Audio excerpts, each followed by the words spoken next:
Hi, I'm Dana Opelman. This video is for my free sleep course for babies 7 to 12 months right here on YouTube. If you could use more guidance, then check out Sleep Sense Plus. The link is in the description below.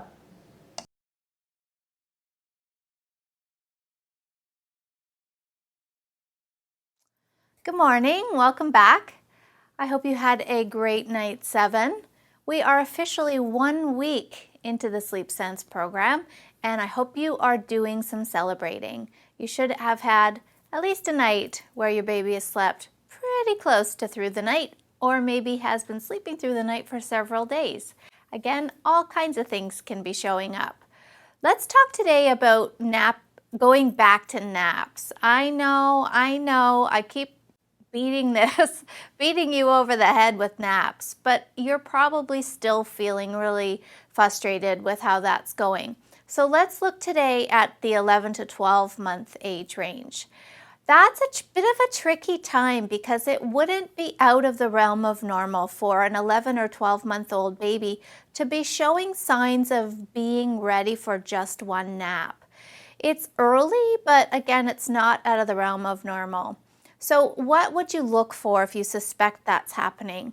Commonly, the morning nap stays pretty solid. You might be getting a good hour and a half, maybe even 2-hour nap out of the morning, but then the afternoon nap is a struggle.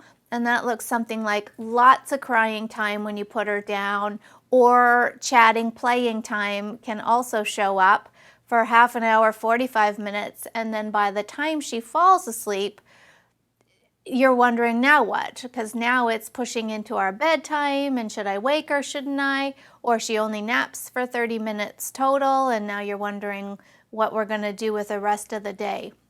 If that's showing up, for the last 4 or 5 days in a row, that's a pretty good sign that she's probably ready to move to one nap.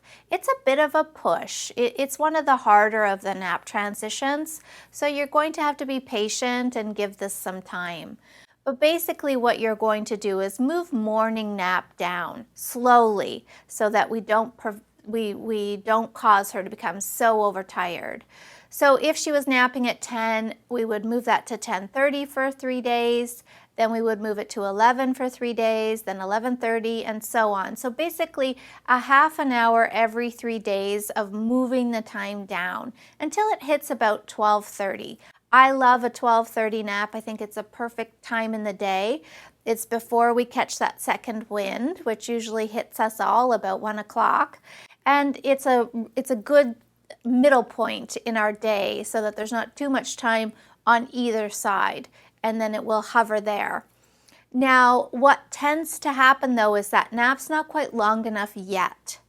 This takes time, so just hang in there. If she only sleeps for an hour or so, there will most likely need to be some sort of a cat nap in the later afternoon. It's just going to be way too much time for her to handle. So you could plan for a car nap or a stroller nap around 3:30 in the afternoon. Give her about 30 minutes, possibly 45. Call that a cat nap, and that should keep you fairly consistent with your regular bedtime or your normal bedtime. Okay, for those of you who are finding naps still really challenging, I gave you some tips the other day on trying to extend that awake time just a little bit. So that might be the next step now for all of you, is just a little bit more of a push of the awake time. Just try 15-20 minutes, nothing major. Again, we're always really keeping an eye on overtiredness, but 15 to 20 minutes might just give her that little increase in fatigue level so that she starts taking a more consolidated daytime nap. But it'll come. We may just need to give it another week or two. Again, we're only in one week in, and I don't really expect to see a ton of nap progress until we're well into week 2. All right, so we're going into night 8 tonight. Nothing's changing. We're still staying by the door. If you're finding that she's not even really noticing you're there or doing fine without a lot of help from you, then just sit quietly. You don't need to say anything or do anything. Just sit quietly until she is asleep. We're going to make our big change here in the next night. So just hang in there one more night at the door, and then we'll make our move.